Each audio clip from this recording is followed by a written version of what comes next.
Train the muscles, not the joints. So welcome back to Natural Gallant Bodybuilding, and today I'm going to talk to you about reps. Okay, because not all reps are created equal, and each rep is going to have a different purpose. So this is why sometimes when I talk about rep range, it can mean something totally different to one person as opposed to another, because some people are doing super slow reps, some people are doing super fast reps. So I just had somebody email me, pretty smart email, talking about the mathematical equation about how to explain volume in my terms anyway. So thanks for that. But the thing is, he was talking about rep speed, like what is the rep speed that is the right rep speed for someone. So again, this is going to be an individual choice, but there is some research to support and practical experience, because practical experience is first and foremost.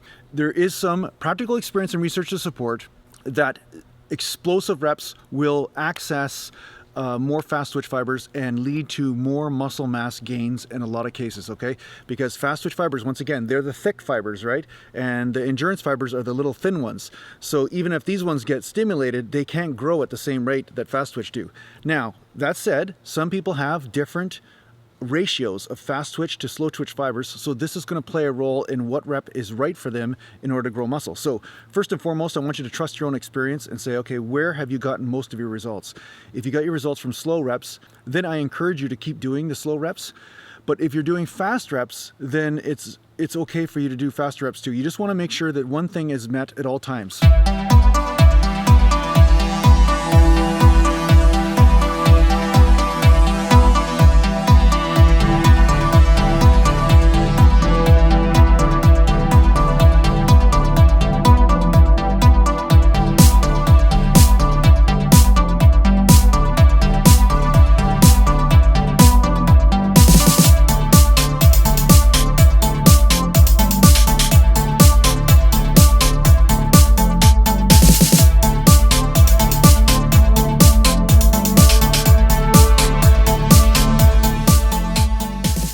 So what I'm going to share with you is just my experience of what I do. Okay, my rep speed, you've seen it in my videos, you can see it in all my vlogs, so if you haven't checked those out, go check them out. And yeah, and then you're going to have to check out, full range of motion video, what is full range of motion and stuff like that if you're new here, because you probably won't understand what I'm doing or why I'm doing it. So yeah, go check that out if you haven't checked out any of my vlogs so far. But usually what I do is on the eccentric portion of a lift, on the way down, I usually go about 1 second to 1.5 seconds, depending on the weight that I'm using. When I'm using lighter weight, it's not as much of a risk for injury. Assuming that I'm warmed up and everything, I can go a little bit faster and access those fast twitch fibers. So power does play a role in accessing those fibers, which will contribute to overall muscle mass. So that's why you see some guys doing explosive movements on the positive, on the concentric portion of the movement, because they're trying to access those fibers, also fire the nervous system and trick the nervous system basically into believing that this weight that's light is super heavy. So they're trying to explode that weight up. So they're trying to access those other fibers. That said, when you're doing reps, you'll notice that fast reps and slow reps will stimulate your muscle differently. That's my point. Fast reps and slow reps will do something totally different, and you'll notice this. And I'm going to blow your mind in a minute here, so just hold on, all right? The thing is with slow reps is that I access some slow twitch fibers, and I found that I got a really great pump. Within a certain time frame, if you hit failure, that's one type of stimulus, and then how you hit failure is another type of stimulus. So these are two different types of stimulus. So I want you to understand that there is a little bit of a variable going on in here, so not all reps are created equal. Second of all, what I want you to understand is that when I went slow in my reps, I noticed that I would not put on as much muscle. I noticed that I would actually shrink in some cases. So something else was happening as I was going super slow. I wasn't able to connect to the muscle the same way. There was something that was not being accessed. Now, this might be different from person to person, but all I can do is share my own experience. I found that a moderate rep speed was ideal to hit failure and to create enough muscle damage to create more muscle mass.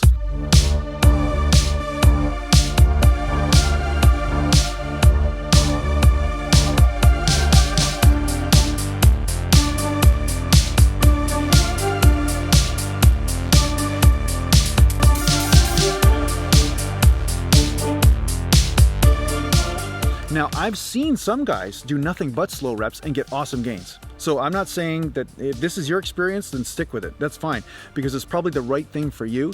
But for me, I found just the way I'm wired, and same with my brother too, and it might be a genetic thing, I found that the medium rep speed to explosive rep speed was best. Now, you always want to make sure, no matter what type of rep you're using, that you are slower on the lowering of the weight.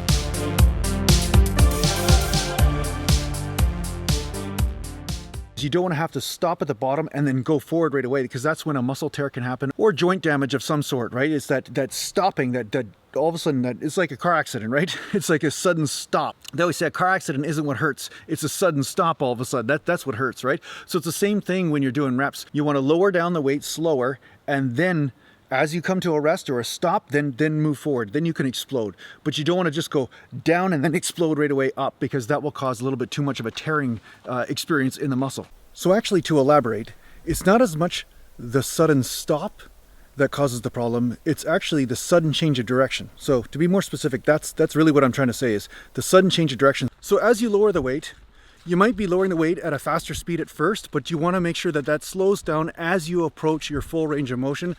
And then when you go to change direction, you don't have quite as much momentum to stop. So it's not like just a push and then a pull suddenly. And if you jerk the movement or jerk a rep, that rep will cause a lot of damage to the tendons and stuff exponentially in comparison to the muscle. What I'm saying is there's a happy medium between the ideal rep speed and the ideal amount of safety for the joints. So yeah, all reps are not created equal. I found that slow reps did not work for me, but this is the big thing that's going to blow your mind. Okay, this is what you've been waiting for.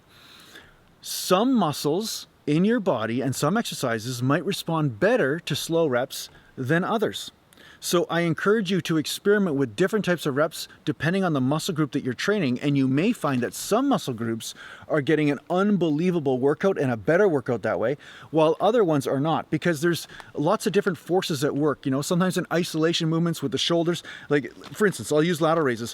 When I do lateral raises but I go super slow, I find just holding the weight isometrically is accessing other muscles than the muscles I want to hit, right? It's not just the delt. Now the neck comes into play, and the bicep might be stabilizing the shoulder a little bit, you know, say you have a little bit of looseness in the joint. There's a lot of other things that start to come into play. So again, you can simplify this all down to say, what is the weak link in the exercise? Which muscle group is failing? And that's why the set stops. And that's the muscle group that will get the most amount of gains and the most amount of results. Well, the neat thing about this is that there's different ways to reach failure, and depending on the way that you choose to do so will change the result in your body. So this is something to look at. So when you're doing slow reps, that can be a valid technique to access a certain muscle fiber type in your body. And then when you're using a faster rep speed, safely of course, but when you're using a faster rep speed, that can be a way to access another type of muscle fiber. So yeah, just experiment with both and see which one works for you better. And yeah, get back to me. Let me know what your results are and what your experience is. Okay, now I'm going to go for a walk. The lake is over there. I'm going to go do some other videos here. But yeah, come with me for a second.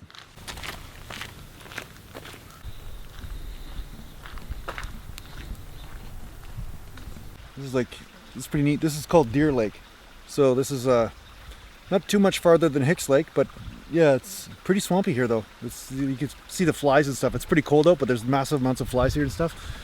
It's not because I didn't get the new washer and dryer yet or anything. It's my clothes are clean, I think.